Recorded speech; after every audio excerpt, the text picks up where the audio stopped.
Hello friends, in this session we will be discussing about latches and flip-flops. A flip-flop is a sequential circuit, means the output of a flip-flop depends upon the present input and the past output. In other words, the memory is required to have the output from a flip-flop. A sequential circuit is equal to combinational circuit plus memory element. It is the basic unit of the memory. It is used to store one bit of information. A flip-flop circuit can maintain a binary state indefinitely until directed by an input signal to switch the states. Various types of flip-flops are SR flip-flop, JK flip-flop, T and D flip-flops. The major difference among various types of flip-flops are in the number of inputs they possess and in the manner in which the input affects the binary state. The basic structure of a flip-flop capable of storing one bit of information is shown here. Here we are having two NAND gates, NAND gate 1 and NAND gate 2. We are having the output Q and its complement Q bar. The Q and Q bar must be opposite to each other. NAND gate has two important properties. The first one is the output is high when at least one of the inputs is low. The second is the output is low when all the inputs are high. These two properties will be used for the development and analysis of flip-flops. Now let Q is 0, Q bar is 1. This 0 is applied here. The output of NAND gate 2 is now 1. This 1 is applied here and output of the NAND gate 1 will be 0. It means this basic structure is in a stable state. If Q is equal to 1 and Q bar is equal to 0, the input of NAND gate 2 is 1 and it is having the output of 0. This 0 is applied at the input of NAND gate 1 and output is 1. So this basic structure is a stable structure which is capable of storing one bit of information. However, the basic structure suffers from two problems. One, what and how to store. The second, when to store. The first problem can be overcome by applying the input signals, and these input signals can control the output. The second problem, when to store, can be overcome by applying the clock signal. In this way, the flip-flop works. Now we will be discussing the various types of flip-flop. The first one is the set reset, or also known as SR flip-flop. In SR flip-flop, we have added NAND gate 3 and NAND gate 4. And we are having two inputs S and R. CLK represents the clock inputs. Now we will see what will be the output when different inputs are applied to S and R. Now assume that S is equal to 0 and R is equal to 0 and the output of the flip-flop is Qn, which is again 0. Qn represents the present state and Qn plus 1 represents the next state. Now what will happen?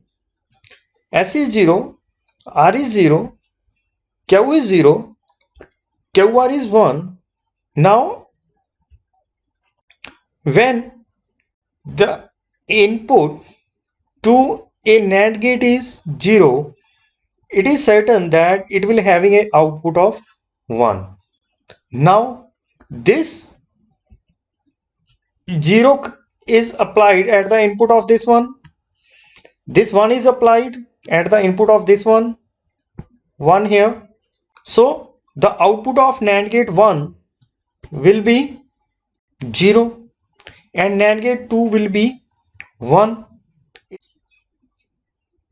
The second case, when S is 0, R is 0 and the present state output is 1. S is 0, R is 0 and the present state output is 1. QR is 0.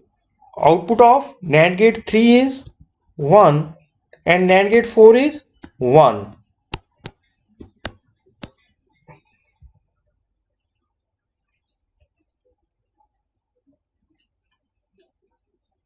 Input to NAND gate 1 is 0.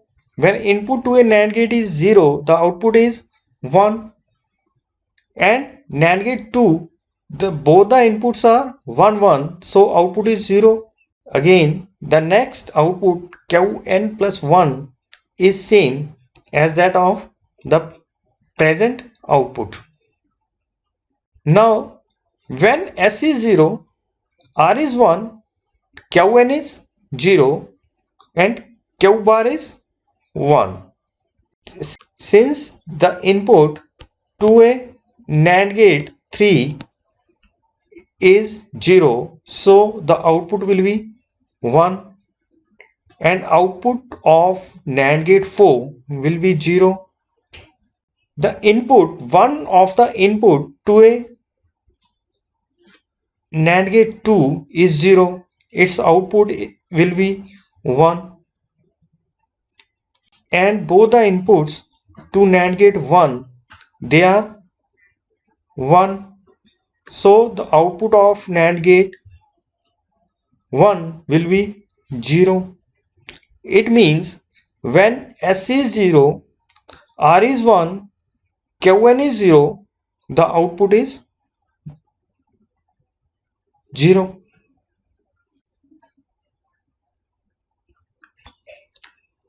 Next step, when S is 0, R is 1, Qn is 1, Q bar is 0, the output of NAND gate 3 will be 1. NAND gate 4 will be 0. One of the input to the NAND gate 2 is 0. So its output will be 1. This 1 is applied to the input of NAND gate 1 and output will be 0. The 0 at the output of NAND gate 1 is applied as an input to the NAND gate 2 and its output will be 1. So the next state will be 0. It means when S is 0, R is 1, whatsoever may be the present state, the next state will be the reset states. Now, when S is 1, R is 0, Qn is 0, Q bar is 1, the output of flip-flop 3 will be 0 and output of flip-flop 4 will be 1. The output of flip-flop 1 will be 1 because one of the input to this NAND gate is 0. This output is applied at the input of NAND gate 2. So the output of NAND gate 1 0. It means when S is 1, R is 0, Qn is 0, the output Qn plus 1 will be 1.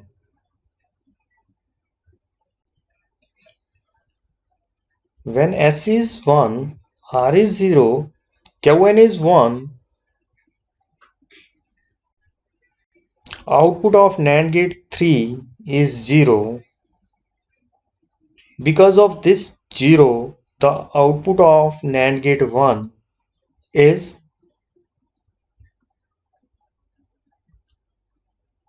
1. It means whenever S is 1, R is 0, whatsoever will be the present state, 0 or 1, the output will be always 1.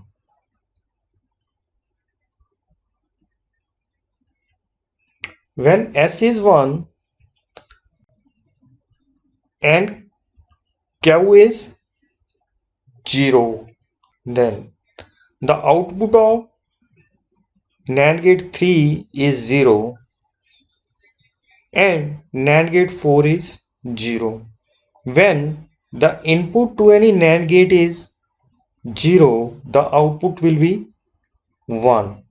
It means the output of NAND gate is 1 and output of NAND gate 2 is 1, which is not possible. So this state is known as an invalid state.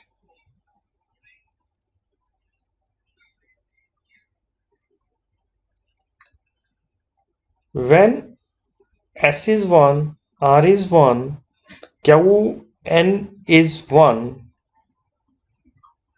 output of NAND gate 3 is 0 and NAND gate 4 is 0. When any input to a NAND gate is 0, its output is bound to be 1. So both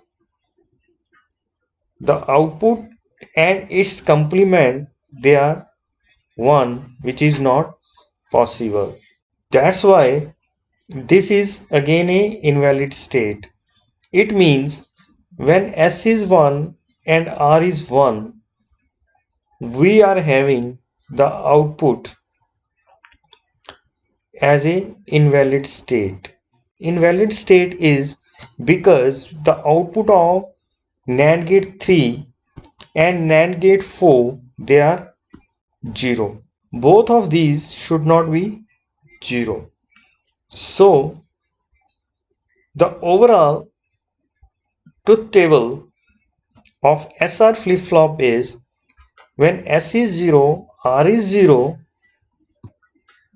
whatsoever will be the present state, that will be the next state. When S is 0 and R is 1, then irrespective of the present state, we are having output as 0. When S is 1, R is 0, irrespective of the present state, we are having output 1. When S is 1, R is 1, then we are having a invalid state. This is the symbol of SR flip-flop, and E is the sometimes known as enable signal, or it is a clock signal.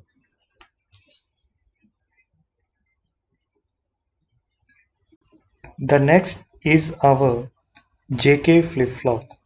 In JK flip-flop, there are two changes from the SR flip-flop. Instead of S input, now we are having J input, and instead of R input, we are having K input. The second change is the output Q is applied as one input of NAND gate 4 and Q bar is applied as one input of NAND gate 3.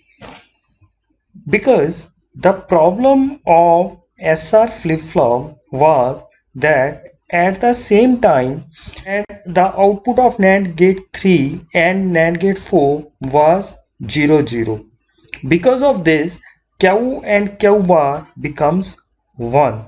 Now it will never happen in JK flip-flop because Q and Q bar they are having the different states, means one is 0 and other is 1 at one particular time. It means the input to either the NAND gate 3 or to the NAND gate 4 is 0. So one out of these two will always give you a output of 1. Let us see how the problem of SR flip-flop of S is equal to 1, R is equal to 1, which goes into a invalid state, is overcome here. This flip-flop will give you the output same as that of the SR flip-flop, except when S is equal to 1 and R is equal to 1, then the SR flip-flop goes into the invalid state. But here we will see what happens to the JK flip-flop. When J is 1, K is 1, Q is 1, Q bar is 0. This 0 is applied at the input of the NAND gate 3. Now the NAND gate 3 will give you the output of 1, while the NAND gate 4 will give you the output of 0. Because of this 0 input to the NAND gate 2, it will give you the output of 1. And when this 1 is applied at the input of NAND gate 1, it will give you the output of 0. So the output of JK flip-flop in this case will be 0. And it is complement of the previous output. So this is known as toggle. Now we will see what happens when J is 1, K is 1 and Q is 0 and Q bar is 1. This 0 is applied at the input of NAND gate 4, which will give me the output of 1, and output of NAND gate 3 is 0 now. Because of this 0, the output of NAND gate 1 will be 1, and that of, because of the inputs 1 1 at the NAND gate 2, the output of NAND gate 2 is 0. It means the output Qn plus 1 will be 1, which is again the toggle of the previous output. So for a JK flip-flop, when J is 0, K is 0, when J is 0, K is 1, when J is 1, K is 0, we are having the same outputs as that of the SR flip-flop. The only change is when J is 1, K is 1, then the output will toggle. When the present output is 0, the next output will be 1. When the present output is 1, the next output will be 0. It means when J is 1, K is 1, the output will toggle. The problem of JK flip-flop is the race around condition. Toggling more than once in a given clock cycle is known as race around condition. Now, how this condition occurs? Suppose we are having this clock cycle and this is the present output. Suppose here J is 1, K is 1. So the output will be, output is 0, it will toggle. After a small delay known as propagation delay, again J is 1, K is 1, again it will toggle. After a propagation delay, it will again toggle, it will again toggle, it will again toggle. And what will be the last output when the clock becomes 0, we do not know. This is what is known as race around condition. Toggling more than once in a given clock cycle is known as race around condition. We can overcome the race around condition in two ways. The first one is the edge triggering. The second one is using the master slave JK flip flop. In edge triggering, instead of doing the level triggering, now we trigger the flip flop on a given edge, either on the positive edge or on the negative edge. This is the symbol for edge triggering. If this dot is placed, it means we are having a negative edge triggering, as is shown here. The flip flop will trigger when this negative pulse will comes into picture. Now see, when J is 0, K is 0 and we are having a negative edge, the output is same as that of the previous output. When J is 0, K is 1, the output will be 0. When J is 1, K is 0 and we are having a negative edge, then output will be 1. When J is 1, K is 1 and we are having a negative edge, then it will toggle. Bar. We can see from the timing diagram that the changes occur only at the negative edges at point number 1, 2, 3, 4 and 5. So toggling more than once or the race around condition is removed in this way. Use of master slave flip flop. In the master slave flip flop, we are having two states. One is known as master, second is known as slave.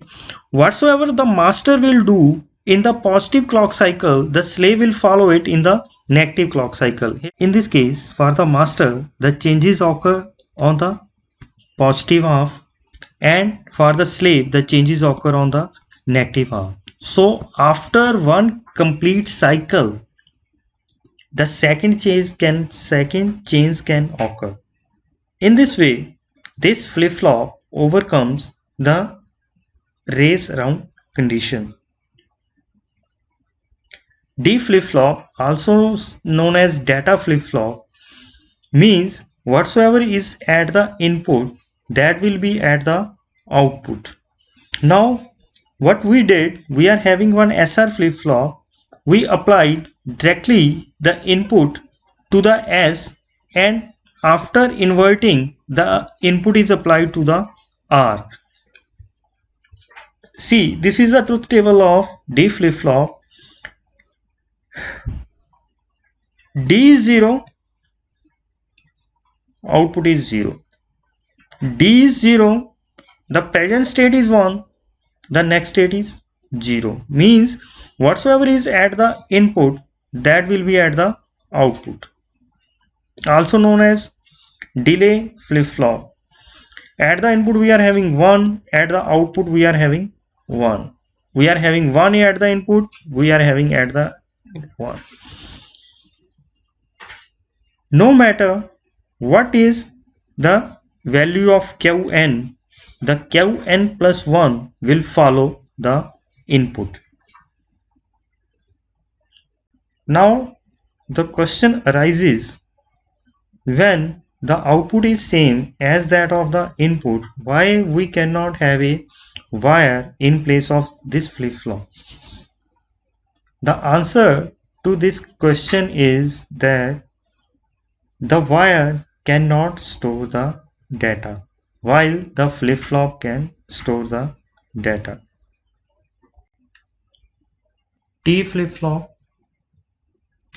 In T flip flop, we have short circuited the J and k inputs, and the truth table of T flip-flop is shown here. When T is 0, the output is same as that of the previous output. When T is equal to 1, then the output Qn plus 1 is complement to that of the output Qn. When Qn is 0, the Qn plus 1 will be 1. When Qn is 1, Qn plus 1 will be 0. The output is opposite to that of the input when T is equal to 1. This flip-flop is very useful in the counters. These are the references for this discussion. Fundamentals of Digital Circuits by A. Anand Kumar and Modern Digital Electronics by R. P. Jain. Thank you.